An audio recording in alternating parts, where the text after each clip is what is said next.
అత్తయ్య, మనం ఇంకా ఇక్కడుండి తనని ఇబ్బంది పెట్టడం కరెక్ట్ కాదు. మనముంటే తన గోల్‌కి అడ్డొస్తున్నామని ఫీలవుతున్నాడు.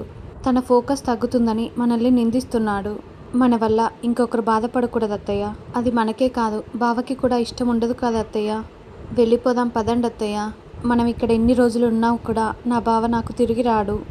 ఆకాష్ నా బావ కాలేడు. పదండి అత్తయ్య వెళ్ళిపోదాం అని భూమి చెప్పటంతో ఇక శారద కళ్ళు తిరిగి సోఫాలో పడిపోతుంది. అత్తయ్య అత్తయ్య అని భూమి విలువిల్లాడిపోతూ ఇక శారదని హాస్పిటల్కి తీసుకువెళ్తుంది.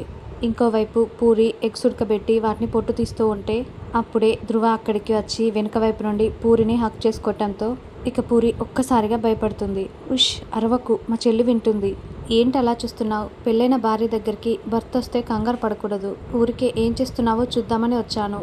ఏంటి ఎగ్స్ ఉడకబెట్టావా? ఎలా తీయాలో తెలియట్లేదా అని ధృవ అంటే సరిగ్గా రాదు అని పూరి అంటుంది. సరే నేను చూపిస్తాను అని ధృవ ఎగ్స్ పొట్టు తీస్తూ ఇలా తీయాలి అని పూరికి చెప్తూ ఉంటాడు. ఇక ఇద్దరు అలా సంతోషంగా కబుర్లు చెప్పుకుంటూ ఎగ్స్ పొట్టు తీస్తూ ఉంటే అప్పుడే తార అక్కడికి వచ్చి వాళ్ళని చూసేసి కోపంతో రగిలిపోతూ అసలు ఏం జరుగుతుంది ఇక్కడ అని గట్టిగా అరుస్తూ ఉంటుంది. ఏం లేదు తారా, పాపం తనకి కొత్త కదా, వంట రాక ఇబ్బంది పడుతుంటే కొంచెం హెల్ప్ చేస్తున్నాను అని ధృవ అంటే నువ్వేం చేస్తున్నావో నాకు బాగా తెలుసు అన్నయ్య, నువ్వు వెళ్ళన్నయ్య నేను చూసుకుంటాను అని తార అంటుంది.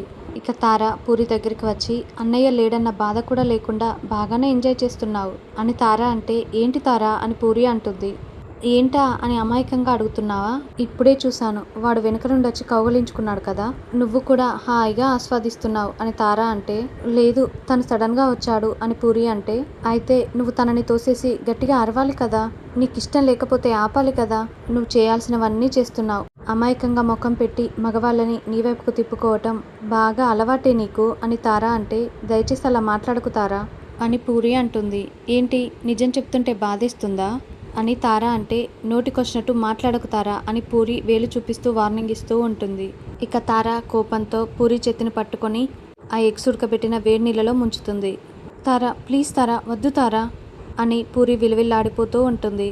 ఎందుకు తారా ఇలా చేసావు, ఎంత కాలిపోతుందో తెలుసా అని పూరి అంటే నోరు మూసుకొని భరించు అని తార అంటుంది.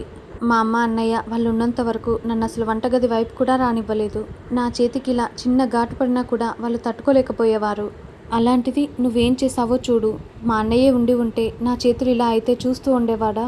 మా అన్నయ్య కనుక ఉండి ఉంటే నువ్వు ఇలా చేసుండేదానివా అని పూరి అంటుంది. మీ అన్నయ్య? అందరూ మీ అన్నయ్య చచ్చిపోయాడని అంటున్నారు. నేను మాత్రం తను బ్రతికే ఉండాలని కోరుకుంటున్నాను. ఎందుకో తెలుసా, తనే కనుక బ్రతికుంటే వచ్చి నా మెడలో తాళి కట్టాలి. ఆ రోజు కోసమే నేను ఎదురు చూస్తున్నాను. అది జరిగిన రోజు నుండి ఇక నా జీవితం మొదలవుతుంది. అప్పుడు నీ జీవితంలో ఈ నరకం ముగుస్తుంది. గగన్ వచ్చి నా మెడలో తాళి కట్టిన రోజు ఈ ఇంట్లో ఎవరి స్థానం ఏంటో నేను డిసైడ్ చేస్తాను. అప్పటి వరకు నువ్వు ఇలా సర్వెంట్ లాగే బ్రతకాలి. మీ అన్నయ్య బ్రతికే ఉండాలని ఆ దేవుడిని గట్టిగా కోరుకో అని చెప్పి తార అక్క నుండి వెళ్ళిపోతుంది. అన్నయ్య ఎక్కడున్నావన్నయ్య అని పూరి చాలా బాధపడుతూ ఉంటుంది. శారదని హాస్పిటల్ బెడ్పై పడుకోబెడతారు. గగన్ నాకు కావాలి, నా కొడుకు నాకు కావాలి, ఎక్కడున్నావురా నువ్వు, నువ్వు నా దగ్గరే ఉండాలి గగన్ అని శారద చాలా ఏడుస్తూ ఉంటుంది. అత్తయ్య అత్తయ్య అంటూ భూమి కూడా చాలా ఏడుస్తూ ఉంటుంది. ఫీవర్ అయితే మందుతో తగ్గించొచ్చు, కానీ ఆవిడ సమస్య శరీరంలో లేదు మనసులో ఉంది అని డాక్టర్ అంటే ఏదో ఒకటి చేయండి డాక్టర్, మా అత్తయ్యని ఇలా చూడలేకపోతున్నాను అని భూమి అంటే నేను ట్రై చేస్తున్నానండి కానీ పేషెంట్ కోఆపరేట్ చేయట్లేదు అని డాక్టర్ ట్రీట్మెంట్ చేస్తూ ఉంటే నాకేమొద్దు డాక్టర్ అని శారద అంటుంది. మీరు అలా అనకూడదండి అని డాక్టర్ అంటే నేను ఎందుకు బతకాలి డాక్టర్, నా కొడుకు నాకు కనిపించినట్టే కనిపించి మళ్ళీ మాయమైపోతున్నాడు, నేను ఇంకెందుకు బతకాలి, ఈ మందులు ట్రీట్మెంట్లు ఇవన్నీ కూడా బ్రతకాలని ఆశ ఉన్నవారికి, నాకు అసలు బ్రతకాలన్న ఆశే చచ్చిపోయింది డాక్టర్, చచ్చిపోయింది అని శారద ఏడుస్తూ చెప్తూ ఉంటుంది. అత్తయ్య ప్లీజ్ అత్తయ్య మీరు అలా మాట్లాడకండి అని భూమి అంటే భూమి నన్ను బలవంతం చేయొద్దు, గగన్ లేకుండా నేను బ్రతకలేను, నాకు గగన్ కావాలి అని శారద అంటుంది. ఏంటి డాక్టర్ ఇది, ఇప్పుడు దీనికి సొల్యూషన్ ఏంటి అని భూమి అంటే నేను చెప్పాను కదా ఆవిడ ట్రీట్మెంట్కి కోఆపరేట్ చేయట్లేదు, ఇలా అయితే మేమేం చేయలేము అని డాక్టర్ చెప్తుంది. అప్పుడే ఇంకొక డాక్టర్ అక్కడికి వచ్చి ఏం జరుగుతుంది ఇక్కడ అని ప్రశ్నిస్తూ ఉంటే ఈవిడ ట్రీట్మెంట్ చేయించుకోవటానికి ఒప్పుకోవట్లేదు అని ఇంకొక డాక్టర్ చెప్తూ ఉంటుంది. ఈ కేసు గురించి నాకు తెలుసు, ఆవిడ గగన్ చనిపోయాడని అంగీకరించలేకపోతుంది.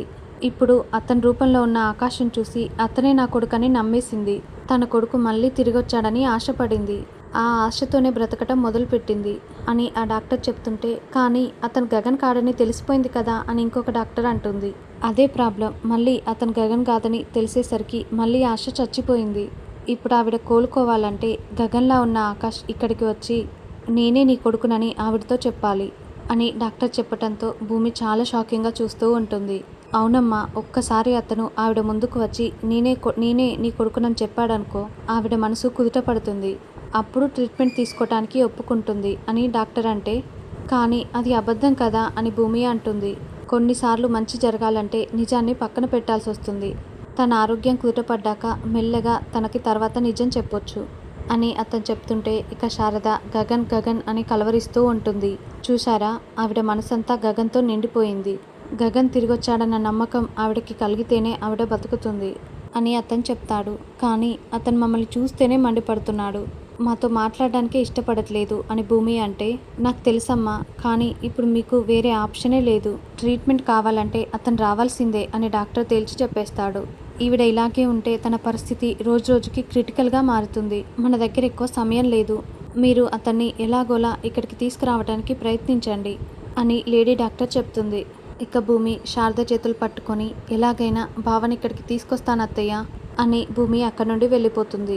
ఇంకోవైపు శరత్ చంద్ర అపూర్వ చెప్పిన మాటల్ని గుర్తు చేసుకుంటూ ఉంటాడు. ఇద్దరు ఆడవాళ్ళు వచ్చి భూమిని ముత్తైదులాగా రెడీ చేస్తూ ఉంటారు. అమ్మ, ఇక ముఖానికున్న బొట్టు చెరిపేయాలి, మట్టెలు కూడా తీసేయాలి, తర్వాత ఈ చీర మార్చుకొని తెల్ల చీర కట్టుకోవాలి అని ఆ ఇద్దరు ఆడవాళ్ళు భూమి గాజులు తీసేస్తూ ఉంటారు. ఆగండి, ఇది మీరు చేసే పని కాదు. ఎవరైతే నన్ను నా భర్తకి దూరం చేశారో, ఎవరైతే నేను ఇలా ఒంటరిదాన్ని అవ్వటానికి కారణమయ్యారో వాళ్ళే వచ్చి ఇదంతా చేయాలి. నా బావని చంపేసి నా పసుపు కుంకాలు చెరిపేయాలనుకున్నది మా నాన్నే కదా అని భూమి చెప్తుంటే, అప్పుడే శరత్చంద్ర అక్కడికి వస్తాడు. ఇక భూమి శరత్చంద్ర దగ్గరికి వెళ్ళి, ఏంటి నాన్న, అంతా మీరనుకున్నట్టే జరిగింది కదా, మీ చేతులతోనే నా గాజులను తీసేయండి నాన్న అని భూమి తన చేతుల్ని ముందుకు చాపుతుంది. శరత్చంద్ర బాధపడుతూ ఉంటే, ఏమైంది నాన్న, తీయండి నాన్న అని భూమి శరత్చంద్ర రెండు చేతుల్ని పట్టుకొని తన చేతులకున్న గాజుల్ని పగలగొట్టుకుంటూ ఉంటుంది. అప్పుడే శరత్చంద్ర ఒక్కసారిగా షాక్ అయి ఇక కళ్ళల నుండి బయటకొస్తాడు. ఇక అలా చాలా బాధపడుతూ శరత్చంద్ర శోభాచంద్ర ఫోటో దగ్గరికి వెళ్ళి, శోభ, నువ్వు నన్ను తప్పుగా అనుకోవన్న నమ్మకంతో చెప్తున్నాను. మన భూమి పసుపు కుంకాలు చెరిపేయాలని, తన సౌభాగ్యం తీసేయాలని నేను గగన్ని చంపలేదు. వాడు మన భూమికి సరైన జోడి కాదని నాకు తెలుసు. వాడితో ఉంటే తను జీవితాంతం బాధపడుతుంది, నరకం అనుభవిస్తుందని, అందుకే వాడు ఉండకూడదని అనిపించింది. ఆ ఒక్క ఆలోచనే నన్ను ఇంత పెద్ద నేరం చేసే వరకు తీసుకొచ్చింది. ఏ భూమి కోసమైతే నేను ఇది చేశానో ఆ నిజం ఎప్పటికీ భూమికి తెలియకూడదు. ఒకవేళ తెలిసిపోయిందంటే నన్ను తన తండ్రిగా చూడదు, తన భర్తను చంపిన మనిషిగా మాత్రమే చూస్తుంది. ఇన్నేళ్ల తర్వాత నా కూతురికి నా దగ్గరికి వచ్చిందన్న ఆనందం కూడా పోతుంది. తను మళ్ళీ నాకు దూరం అయిపోతుంది. ఒక మనిషిని చెప్పటం తప్పే, కానీ ఆ సమయంలో గగన్ నాకు కనిపించింది భూమి భర్తగా కాదు, భూమి జీవితాన్ని నాశనం చేస్తున్న మనిషిలా కనిపించాడు. అందుకే నేను ఆ టైంలో ఆ నిర్ణయం తీసుకున్నాను. కానీ ఇప్పుడు ఒకటే కోరుకుంటున్నాను, గగన్ని చంపినప్పుడు చూసిన నిజం సూర్యకి నాకు తప్ప ఎవ్వరికీ తెలియకూడదు. ముఖ్యంగా భూమికి ఎప్పటికీ తెలియకూడదు. వాడికి భూమిపై ఎంత ప్రేముందో ఏంటో నాకు తెలియదు, కానీ నేను మాత్రం నా కూతురి కోసం ఎంత స్థాయికైనా వెళ్తానని నిరూపించుకున్నాను. నిన్ను భార్యగా ఎంత ప్రేమించానో ఇప్పుడు అంతే ప్రేమగా భూమిని కాపాడుకోవాలనుంది. అందుకే నేను చేసిన ఈ నేరం నాతో పాటే మట్టిలో కలిసిపోవాలి. ఇక ముందు ముందు ఏం జరుగుతుందో అంతా ఆ దేవుడి చేతుల్లోనే ఉంది. నువ్వు మాత్రం నన్ను తప్పుగా అర్థం చేసుకోకు శోభ, నన్ను క్షమించు శోభ అని శరత్చంద్ర రెండు చేతులెత్తి శోభాచంద్ర ఫోటోకి దండం పెట్టి వేడుకుంటూ ఉంటాడు. ఇంకోవైపు ఆకాష్ సోను దగ్గరికి వెళ్ళి, ఎన్నిసార్లు ఫోన్ చేసినా లిఫ్ట్ చేయటం లేదేంటి, ప్రాక్టీస్కి రమ్మంటే ఎందుకు రావట్లేదు, రేపు మనకి షో ఉంది, ఆ విషయం నీకు తెలుసు కదా, ఆ షో మన కెరీర్ని గొప్ప స్థాయికి తీసుకువెళ్తుంది. ఈ ఒక్క షో కనుక సక్సెస్ అయితే మనం ఇంటర్నేషనల్ లెవెల్కి వెళ్ళిపోతాం.